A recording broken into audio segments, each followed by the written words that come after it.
Oh, look who they're interrogating now. You, the one who walked into the room and made it shift. The one whose presence rearranged the energy before you even opened your mouth. And what's the first thing they do? They start digging. Not into your work, not into your skills, not into the blood, sweat, and sleepless nights that built you from the ground up. No. They're looking for the cheat code, the shortcut, the golden ticket. They're whispering behind cupped hands, scrolling through your lineage like detectives on a cold case. Are you related to someone? Do you have connections? Is your success borrowed? Did someone hand you this? And when they find nothing, when the search comes up empty, when there's no famous last name, no executive parent, no industry insider pulling strings, that's when the real panic sets in. Because now they have to face the truth. You did this. Alone. Raw. Self-made. And that terrifies them more than any nepotism ever could. Let's talk about what just happened, shall we? You entered a space. Any space. A job. A room. A circle. A stage. And you didn't just participate. You dominated. Not loud. Not obnoxious, but undeniable. Your presence carried weight that couldn't be explained by a degree or a referral or a family tree. It was something else, something earned, something forged in the furnace of rejection, failure, and silent grind. And the moment they felt it, the moment your energy knocked theirs off balance, they couldn't accept it. Because in their world, power only comes from one place. Inheritance, connections, bloodlines, a pre-existing network that vouches for you before you even speak. So when you show up with none of that, when you arrive with nothing but your own backbone and your own brilliance, their brains short-circuit. They need an explanation. They need a reason that fits their narrative. They need you to be a product of someone else's success. Because if you're not, if you built this from nothing, then what does that say about them? Here's the thing they don't want you to know. The question, are you related to anyone, isn't curiosity. It's fear disguised as investigation. It's insecurity wearing a detective's hat. They're not asking because they're impressed. They're asking because they're desperate to find a reason to dismiss you. A reason to downplay your rise. A reason to tell themselves, oh, of course they made it. They had help. They had backing. They had a head start. Because the alternative, the idea that you climbed from the bottom with no ladder, no safety net, no family empire, is too threatening to their fragile egos. It means they've been making excuses. It means they've been hiding behind I don't have the right connections while you were out there creating your own. It means their comfort zone just got obliterated by someone who refused to wait for permission, for referrals, for doors to open. You kicked them down, and now they're scrambling to rebuild the illusion that success only belongs to the chosen few. So they dig. Oh, they dig deep. They Google your last name like archaeologists hunting for treasure. They scan your social media for glimpses of wealth, privilege, hidden advantages. They listen to your stories for clues, for names they recognize, for traces of inherited glory. And when they find none, when the investigation yields nothing but hard work, self-education, late nights, and sheer will, they don't celebrate you. They don't applaud. They get bitter. They get suspicious. They start inventing narratives. There's got to be something. Maybe they're hiding it. Maybe they're lying. Maybe they got lucky. Lucky. As if luck is what carried you through the years of doubt. As if luck is what kept you going when every door slammed in your face.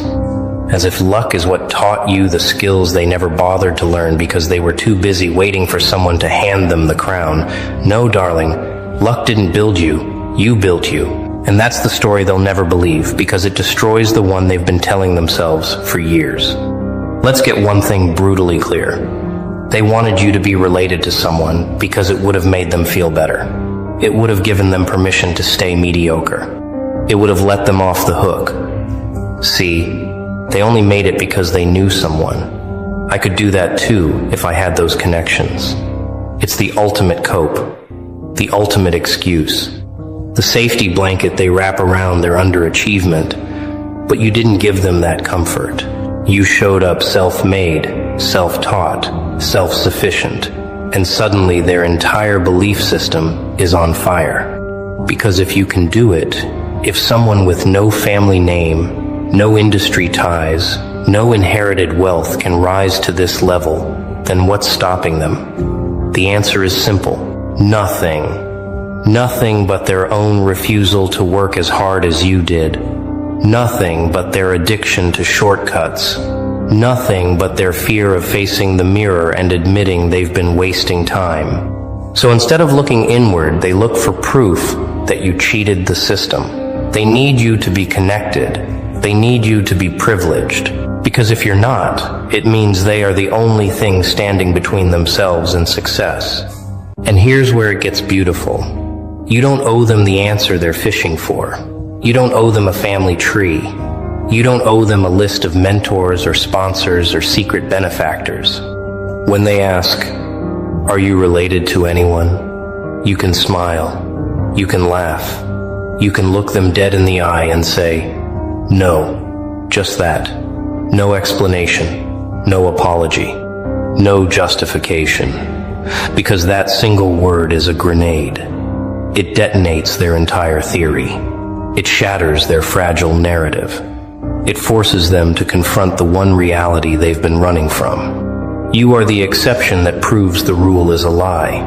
The system they obey, the one that says you need connections to win, just got torched by someone who had none. And now they're standing in the ashes trying to figure out how you did it. Spoiler alert, they never will. Because they're looking for an external answer to an internal question. They're searching for a secret, when the truth is right in front of them. You outworked them. You outlasted them. You refused to accept the limitations they placed on themselves. That's it. That's the formula. And it's the one thing they'll never replicate.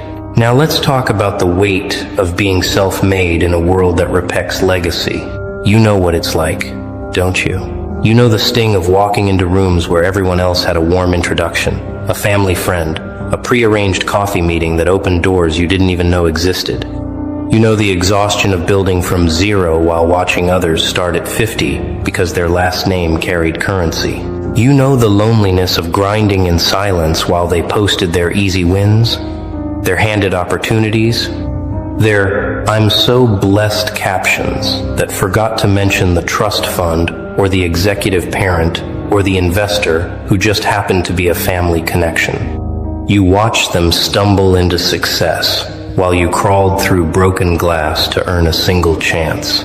And it made you bitter for a while, didn't it? It made you question if the game was rigged. It made you wonder if hard work even mattered in a world where birth orders seemed to matter more. But then something shifted. You stopped comparing. You stopped measuring your chapter 1 against their chapter 10. You realized their head start wasn't your setback. It was your fuel. Because here's the truth they don't teach you in those motivational circles. Being self-made doesn't just mean you built something. It means you built yourself. Every skill you have, you hunted down. Every connection you made, you earned through value, not blood. Every door that opened, you kicked down or picked the lock. You didn't inherit confidence. You forged it in the fires of rejection. You didn't inherit resilience. You developed it by surviving what should have broken you. You didn't inherit your network. You built it brick by brick, conversation by conversation, favor by favor, trust by trust. And that makes you dangerous. Because people who inherit power can lose it. It can be taken away.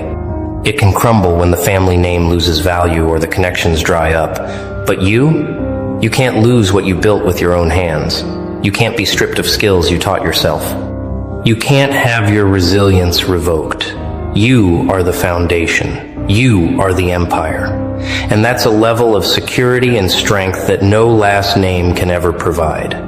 So when they ask if you're related to someone, What they're really asking is, how do I make sense of you? Because you don't fit their model. You're the glitch in the matrix, the anomaly, the outlier that breaks their algorithm. In their world, success follows a pattern. It's predictable, it's traceable, it's inherited, networked, or purchased. But you showed up with none of that and still conquered. You rewrote the code. You hacked the system they thought was unhackable. And now they're studying you like scientists, examining a species that shouldn't exist. They want to dissect your journey, find the moment you got lucky, identify the hidden advantage you must be concealing. But the more they look, the more frustrated they become. Because the only advantage you had was the refusal to quit. The only secret weapon you wielded was consistency.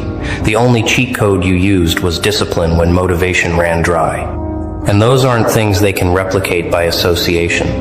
Those are forged in solitude, earned in obscurity, built in the dark when no one's watching and no one's cheering. Let's be honest. They wanted to find a famous relative because it would have made you less intimidating. It would have shrunk you down to size. Oh, they're just riding coattails. They're just benefiting from a name. They're not special. But you denied them that comfort. You showed up special without permission, without a co-signer, without a family brand to lean on. And that makes you untouchable, because now there's no one to blame but themselves. There's no external factor they can point to and say, that's why I'm not there. You removed every excuse from the table. You eliminated every justification for their stagnation. You became living proof that the only thing standing between them and their goals is their own unwillingness to do what you did. And that is unforgivable in their eyes, because now they have to either admit their weakness or pretend you don't exist. And since ignoring you is impossible because your presence is too loud, too undeniable, too magnetic, they're left with one option: resentment. But here's where the story gets even better. While they were busy investigating your bloodline, you were busy building your empire. While they were scrolling through your past looking for clues, you were creating a future they couldn't even imagine. While they were whispering theories about how you got here, you were already 3 steps ahead, planning the next move, securing the next win, expanding into territories they didn't even know existed. Because that's what self-made people do. They don't pause to defend their origin story. They don't waste energy proving their worth to people who are committed to misunderstanding them. They move, they build, they execute, and by the time the doubters finish their investigation and come up empty-handed, you're already unreachable, already untouchable, already on a level they'll spend the next decade trying to explain away. And the beauty of it all? You didn't need their belief. You didn't need their approval. You didn't need their validation or their recognition. You needed your own. And that's the only endorsement that ever mattered. Let's talk about the psychology behind their obsession with your origin story. It's not about you at all. It's about them. It's about protecting their fragile sense of self. See, when someone rises without the advantages they convinced themselves were necessary, it shatters their worldview. It breaks the story they told themselves about why they haven't risen yet. They've built entire identities around the excuse. I don't have connections. I wasn't born into wealth. I don't have access. And those excuses became their shields, their comfort zones, their reasons to stay small. But then you walk in, and you didn't have those things either. And yet you're standing where they wish they were. You've achieved what they dream about. You've built what they keep planning to build someday, and that creates a cognitive dissonance so painful, so destabilizing, that their brain has to resolve it somehow. So it searches for the loophole, the hidden advantage, the secret ingredient. They must be related to someone. They must have had help. They must have gotten lucky. Because if they can find that external factor, they can keep their excuses intact. They can keep their shields up. They can avoid the terrifying truth that they are the only obstacle in their own path. And this is why they'll never stop asking. They'll keep digging. they'll keep whispering. They'll keep searching for the proof that you didn't really earn this. Because accepting that you did would require them to change. It would require them to take responsibility. It would require them to stop blaming the system, the economy, the gatekeepers, the lack of connections, and start blaming the one face they see in the mirror every morning. And that's a confrontation most people will avoid for their entire lives. So instead, they turn you into a mystery, an unsolved case, a puzzle that doesn't make sense. And while they're stuck trying to solve you, you're out here solving problems, closing deals, building networks from scratch, creating opportunities where none existed, and proving over and over again that the only permission you ever needed was your own. That's the difference between people who make excuses and people who make history. One group spends their energy investigating how others did it. The other group spends their energy doing it. Now let's address the elephant in the room, the isolation. Because being self-made in a world of inherited privilege is lonely, isn't it? You can't relate to the stories they tell at networking events. The casual mentions of my father's company, or my family's connections, or I just reached out to my uncle who works in the industry. You sit there nodding, smiling, knowing your story doesn't have those sentences. Your story starts with cold emails that went unanswered, with applications that were rejected, with doors that stayed locked, with rooms you weren't invited into, with opportunities you had to create because no one was creating them for you. And when you finally break through, when you finally arrive, they still don't get it. They still don't understand the weight you carried, the battles you fought, the nights you spent doubting yourself, questioning if this was even possible, wondering if the game was rigged against people like you. And when they ask, "Are you related to anyone?" it's a reminder that they'll never truly understand the journey because they never had to take it. But here's the twist. That isolation, that loneliness, that's your superpower. Because you learn to rely on yourself in ways they never will. You developed a self-trust that can't be shaken because it was forged in the moments when no one else believed in you. You built a resilience that can't be borrowed or inherited because it came from surviving what should have destroyed you. You cultivated a hunger that can't be taught because it was born from wanting something so badly that you were willing to build it with your bare hands. And that makes you unstoppable. Because people who had everything handed to them don't know what to do when things fall apart. They panic, they crumble, they look for someone to save them. But you've been saving yourself since day one. You've been building, failing, rebuilding, adapting, evolving, without a safety net, without a backup plan, without a family empire to fall back on. So when challenges come, and they will, you don't flinch, you don't freeze, you do what you've always done, you figure it out. And that's a level of power they'll never access. Let's get darker for a moment. Because the truth is, they don't just want to know if you're related to someone famous. They want you to be. They're hoping for it, praying for it. Because if you are, it means they can dismiss you. It means they can undermine everything you've built. It means they can whisper behind your back, "Oh, they're only here because of who they know." And that whisper, that's their lifeline. That's their way of coping with the fact that you outplayed them without the advantages they respect. So when you tell them no, when you deny them that satisfaction, when you refuse to give them the excuse they desperately need, you're not just answering a question. You're delivering a verdict. You're forcing them to face the reality that you are better, not because of luck, not because of lineage, but because you worked harder, smarter, longer. You sacrificed more. You believed when they doubted. You persisted when they quit. And now they have to live with that. They have to wake up every day knowing that someone with less started ahead of them in the race and still lost. That someone with no connections built a network stronger than theirs. That someone with no famous name made a name that echoes louder. And that knowledge, that truth, It will haunt them forever. Because here's what they'll never admit out loud. They're not asking if you're related to someone famous out of genuine curiosity. They're asking because they need you to be.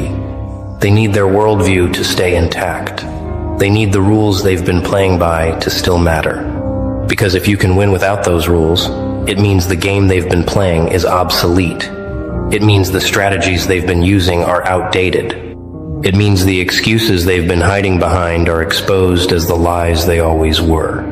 And that's a level of discomfort, a level of cognitive dissonance that most people can't handle. So they'd rather believe you're lying. They'd rather believe you're hiding your connections.